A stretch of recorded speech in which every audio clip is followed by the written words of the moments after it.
Hello, and welcome to yet another episode of the Back to the TARDIS podcast, the podcast where we take a look at every single episode of the 2005 revival of BBC's Doctor Who. I'm Jeff. I'm Skylar. And I'm Dirk Strider.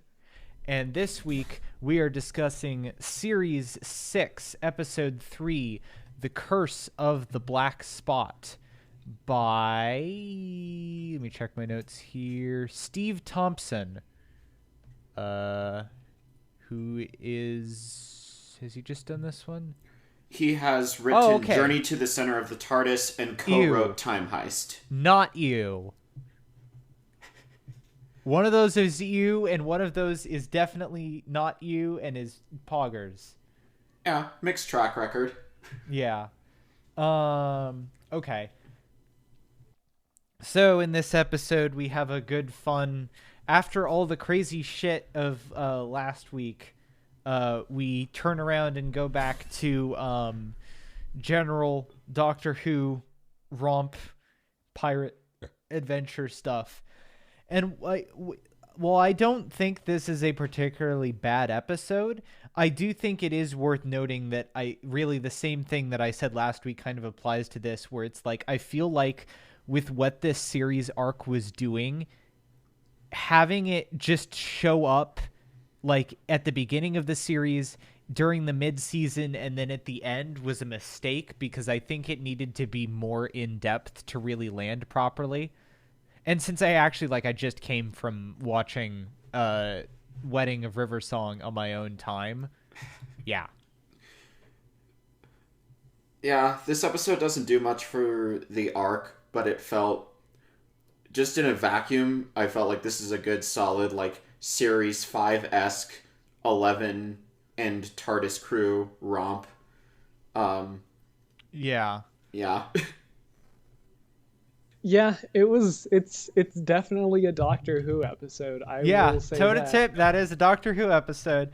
It's really one of those things where it's like we've done this enough that, like, at this point it's genuinely like, and I think there is some interesting stuff to talk about here, and we will talk about some stuff, but I am gonna say, like, we're definitely kind of reaching the point where, like, and I've said this before, where, like, we can't just do, like, we can't go as in-depth with mid-season filler episodes anymore, because there's just not as much to talk about at this point. Yeah. What sets this apart is, for me, like, the actor for the captain is good, and the setting is interesting. Obviously, the title is an homage to the first Pirates of the Caribbean movie, which kind of, there's some meta stuff there, because apparently Karen Gillan is being considered to helm a Pirates of the Caribbean reboot, since Johnny Depp seems to be not hot shit these days. So that's some interesting trivia. But yeah, it's just like a middle of the road, like, kind of entertaining, like, breather episode, a nice exploration of a sci-fi concept. I'll give it this. I kept forgetting that the explanation kept evolving, that the Doctor thought he would have a hold on it, but things kept getting like added onto it. For the most part, I think that holds up well. This is just a simple episode that, honestly, I think is needed, but it also doesn't do any major favors for the overall arc of the series, which I would argue you should be building towards that. And we don't really have any moments for that, except for, like, one in the middle of the episode and one at the very end. So yeah, definitely. I will say, so the actor for the pirate captain, Avery, is one Hugh Bonneville, star of everyone's favorite piece of British period drama propaganda, Downton Abbey. Remember when that was hot shit? And then it got, like, worse and worse every season.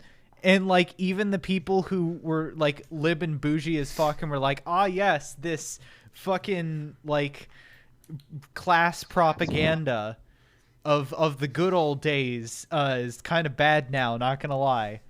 I will say I prefer, because my parents were big fans of Downton Abbey.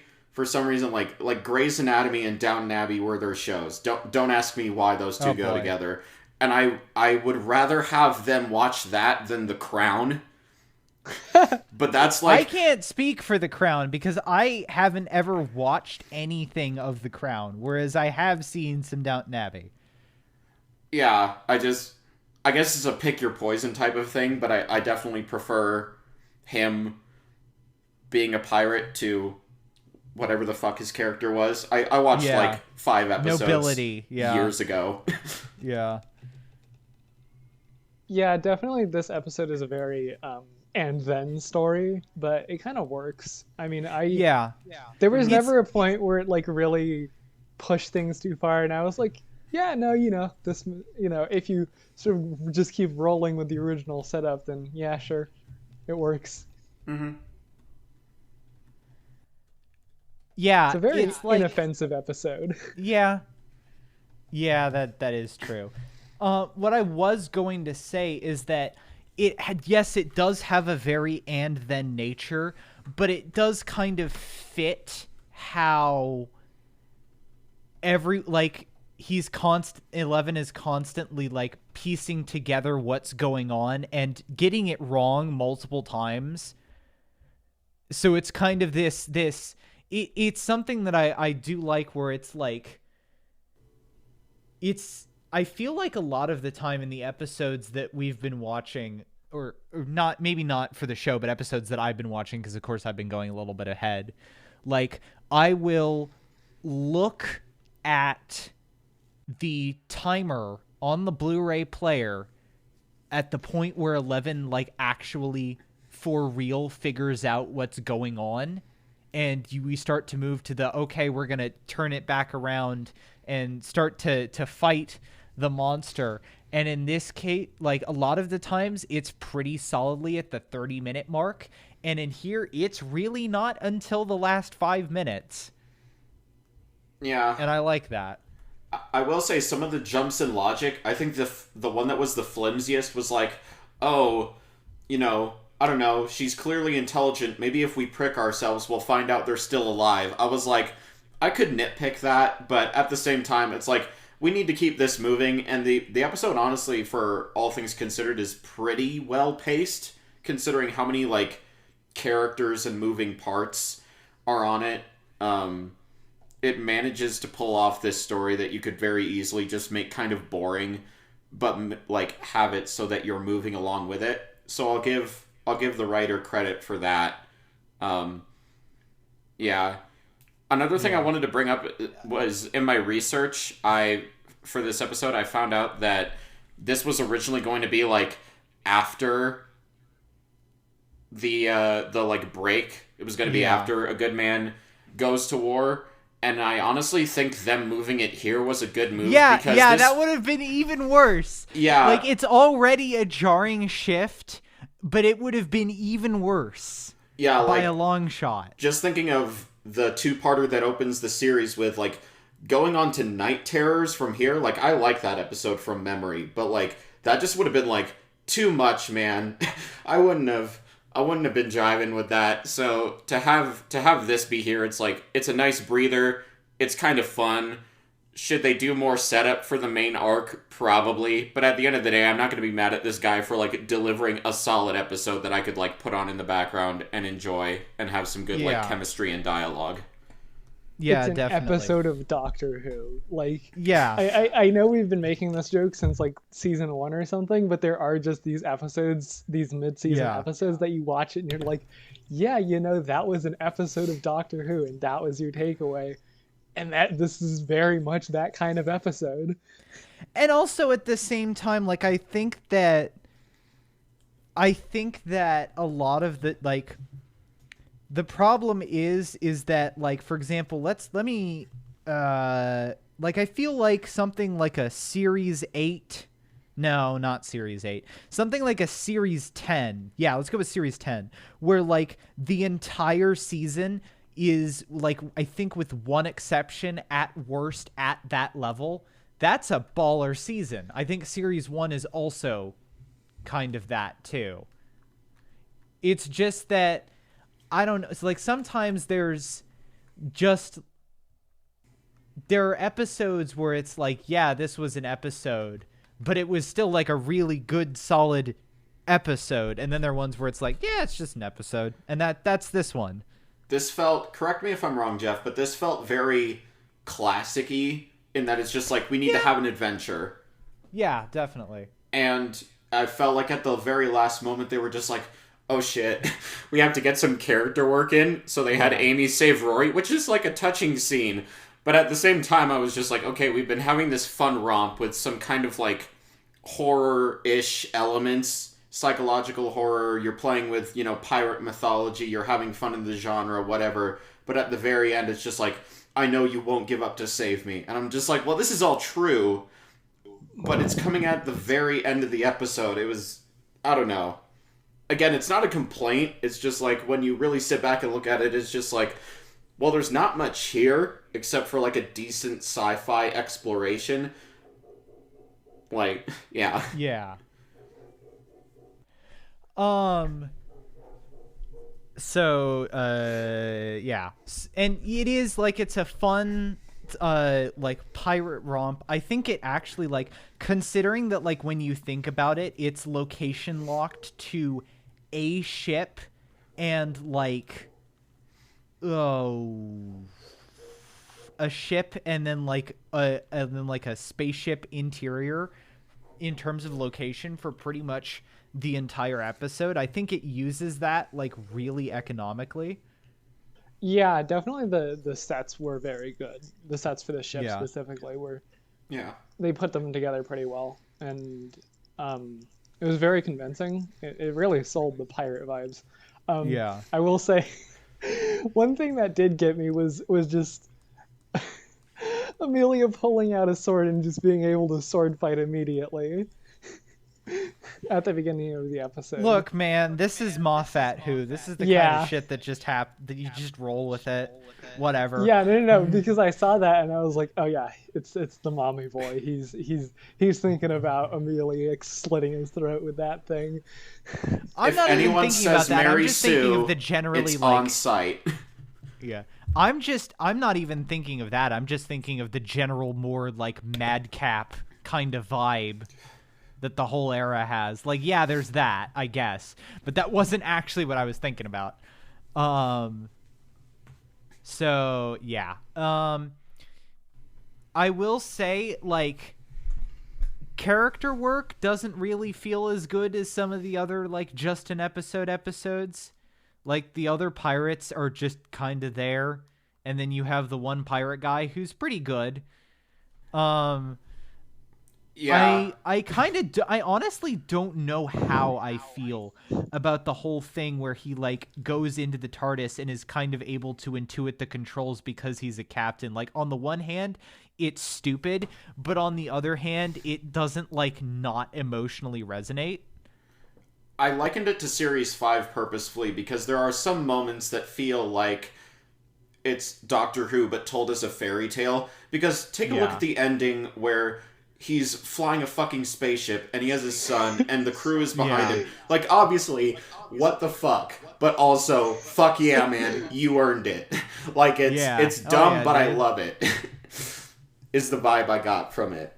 But yeah, definitely the ending. The ending was the most sort of stretching it part. And, like, the thing is, you're kind of like, okay, but, like, how are they gonna, like, survive in fucking space? But then at the same time, you're like, okay, but, like, emotionally it vibes, so I don't really care. I definitely think there was an attempt to set that up, like, with the bit earlier where he just understands the bits of the TARDIS because a ship's a ship, buddy. Yeah, it was just it was funny. I do think that ending was a bit of a stretch, but at the same time, it was just fun. Yeah, and I also like it also like it ties into something that I'm gonna note as it goes as it kind of goes on, where like you notice especially in Wedding of River Song and in like Good Man Goes to War, the way that he does his lore shit is like he'll just throw a bunch of like weird kind of cool looking shit at you and you'll be like, okay, man, yeah, cool. And it's like the space pirates show back up and then it's like the headless monks and the blue guy and all this stuff, and it's just like, all right, that's cool. I don't really have any context for this, and it doesn't feel like there's any depth for it. I feel like you're just kind of going for spectacle, but all right, man. And like RTD did kind of do that, but he also like, it felt like there was a little bit more depth to it because there tended to be consistency, whereas like basically all of the things that I just mentioned vanish into the ether after 11 regenerates. Hell, they vanish after Series 6 even. Yeah, it's... And this is kind of where it's... I mean, we're talking about this to date this episode in 2021, and we live in the era of the MCU is fucking dominating the planet, and there's all these cinematic universes, and we can see that proper build-up can be done. And I'm not going to retroactively blame Stephen Moffat for not having the infrastructure that like literally didn't exist, but just thinking back in my head, it's just like, if we just had some time, just like headless monks in an earlier story, like silence. Okay, whatever. I'm actually going to disagree with you about him not having the infrastructure, because yes, RTD didn't necessarily do something quite on the scale of the MCU, and also Journey's End is trash, but Series 4 finale is a very effective way of essentially taking together all of this stuff that he did and the cast of 3 separate shows, including cast members who were not active cast members on the main show anymore, and throw them all together. Yeah, I don't know. It's one of those things. Again, I'm not going to go off on my Doctor Who rewrite project, but this is something where it's like all of this shit I would just put in the like 10 specials, which I would rewrite to be about him and River Song. Like I would just be like, okay, let's add some context here so it doesn't jump out of fucking nowhere. But yeah, it's a very conflicting thing to like reconcile that like this episode is good, it's fine, I even enjoyed it, but at the same time it's just like, what is it doing in this series? And I get you need to have filler, it's good to have a break, but like considering he doesn't use his time smartly anywhere in the series, it's kind of even more puzzling. Yeah, definitely. What do we think about the captain's son? Or like let's set the bar here. Let's set the bar here with fucking Jackson Lake's son from the first the next Doctor. Where's this kid in relation to that? Easily better. Yeah. Okay. That kid like looked like textbook kid acting, was just like looking at the camera and couldn't fucking emote, which like granted they're kids, so I'm not like gonna be mean about it, but like I bought this kid. That kid totally killed someone. Well, I mean, okay, he didn't like. Yes, he didn't, but at the time they didn't know that the siren wasn't killing people, so that kid like totally like thought he killed someone. Look, I'm not going to cancel him on Twitter. What do you want from me? That's fucking hardcore, dude.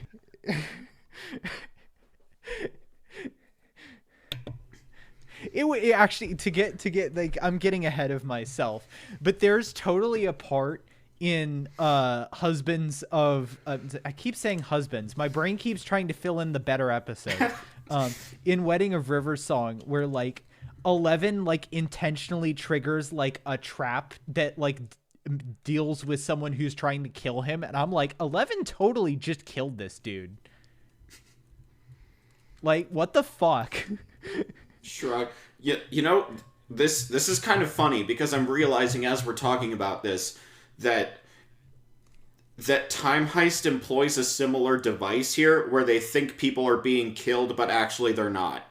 And I mean, it's the same thing from the series 1 finale. Like, with the amount of times that it happens, it's like you think you'd install something to be able to test if it's a transmat. I mean, I guess it does make sense because when you think about it, like,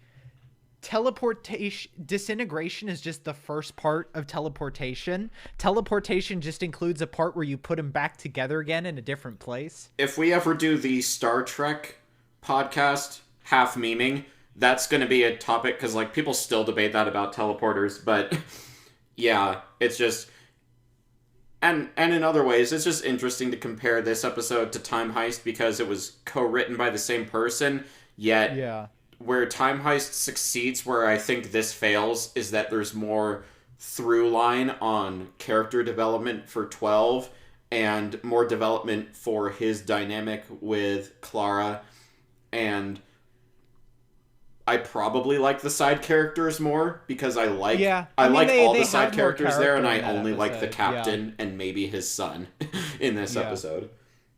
Yeah, there's more effective balancing of the side characters in that episode, I think.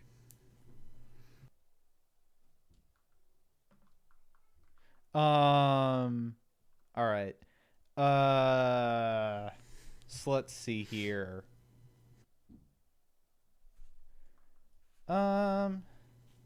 Is this the second time we see Kavarian? Yeah, because the first time is in the two-parter, yes. Yeah. So second time for that. Second time we see Rory die. You could technically count. No, that counts. I'd say that counts. Yeah.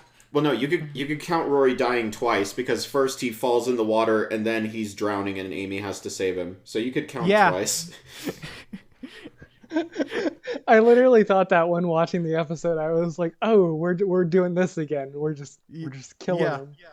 I will say one of the things that was like really annoying in the episode is that sort of Rory gets marked really early on, and then they just keep like saving him somehow. Like they just hold him back a bit.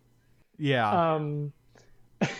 And it's because he's a main character. They let the Everybody other else guys is go expendable. die. Like they're just watching the other guys go die. Yeah. And he's like, "No, Rory, don't go." Yeah. No, like it's not even like if it was a 12 thing, it would be like Mummy and the Orient Express, where he's very clinical about the whole thing and is like, well, they're giving us the information that we need and they're doomed anyway. So hopefully this one will be the person that will give us the information I need to save everyone in the future. But that's not what's happening here. So, yeah.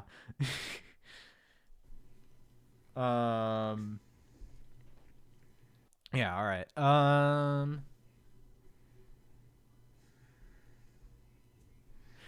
As I said, I do like the fake out reveal of like, no, it's actually like a medical ship gone wrong. Like it is kind of treading familiar ground, but the way that it does it feels fresh enough that it doesn't particularly bother me. You know? Yeah. I forget the explanation because in my head I'm always like, oh yeah, they just find out that the alien spaceship is somewhere. I forget that it's literally like dimensionally right on top of the ship. Like that's an element I forget, but I do appreciate the freshness. It feels like a better and more clever explanation as opposed to like something like, I don't know, fucking Shakespeare Code where they're just witches, but it's science. Yeah. Yeah, I actually didn't remember how this episode ended, and I was worried it was going to be like, oh, she's an interdimensional space alien who like feeds on blood and you know, just like she needs blood for this weird alien process. So it's actually like true science. It's science, guys, I swear. Yeah. r/science. I also I missed, and I like this touch. I missed the fact that the crew of the ship actually, I'm actually going to talk about this because this is actually like a kind of a minor based applicability thing that I thought of just now, which is the fact that the crew of this alien ship died of a human disease.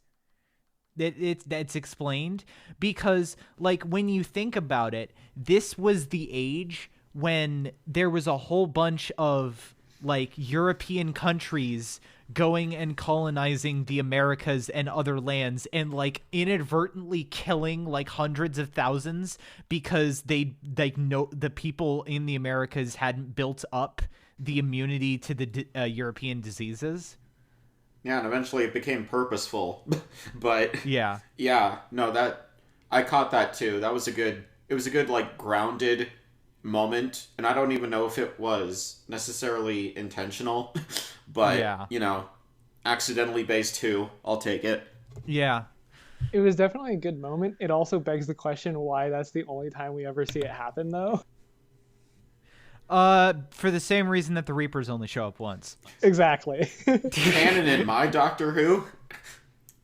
I'm not a communist. It might be more likely than you think. Yeah. So yeah. And yeah, more arc hooks. So yeah, I guess unless you guys have anything else to talk about, I feel like I've pretty much exhausted everything I have to talk about in regards to this episode. The singing was nice. Like the singer, whoever did it, I wasn't able to find if the model that they got for the siren was also singing, but the singing is good. The model does a good job of appearing. I think let me read the exact casting call. They wanted someone who is beautiful, striking, and yet somewhat spooky. And no, she's definitely got like the creepy beautiful vibe. That's good. Yeah, no. So she really works, and props to her for having that presence. Reading up on some of the behind the scenes stuff, they had her like on wires and in like green makeup, and that's a pain in the ass, but she pulls it off.